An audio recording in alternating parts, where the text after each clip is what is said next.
Hi guys! So ఈ రోజు ready అయిపోయాం. ఔటింగ్‌కి వెళ్తున్నాం. మా బుడ్డ దాన్ని బుట్టలో ఏసేసారనమాట. నాకు ఈ బుట్ట ఏసుకున్నప్పుడల్లా ఒకటే అనిపిస్తది బేబీ క్యారింగ్. సో కంగారు ఉంటది కదా! కంగారులో తన బేబీని ఎట్లా దాచుకుంటదో నేను ఎట్లా దాస్తాననమాట. ఎండకి, వర్షానికి ఎక్కడికి ఎండనివ్వకుండా. సో క్యాప్ కూడా ఉంది. కానీ క్యాప్ ఎయలేదనమాట దానికి. ఇప్పుడు కొంచెం వెదర్ బానే ఉందనమాట.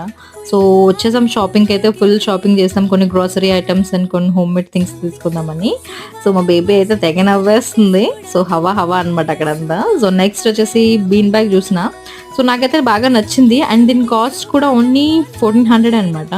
సో యాక్చువల్‌గా అప్పుడు సింగిల్ పర్సన్ కోసము తీసుకుందాం అనుకున్నాను. మా హస్బెండ్ వద్దనేసాడు. తర్వాత ఈ బుట్టని ఇంకో బుట్టలో వేసేసి తర్వాత దానికి కొన్ని బొమ్మలు ఇచ్చేసాను. యాక్చువల్‌గా అప్పుడు ఈ బొమ్మలు నేను కొనలేదు. చాలా బొమ్మలున్నాయి. నాకొకటే అనిపించింది అన్నమాట. పిల్లల్ని ఇలా బయట తీసుకెళ్ళినప్పుడు అక్కడ ఏమేమైతే బొమ్మలుంటాయి అవన్నీ ఇచ్చేస్తే వాళ్ళు మనసిరిగేంత వరకు ఆడేసుకుంటారు. తర్వాత కొన్ని ఫిషెస్ చూసాము.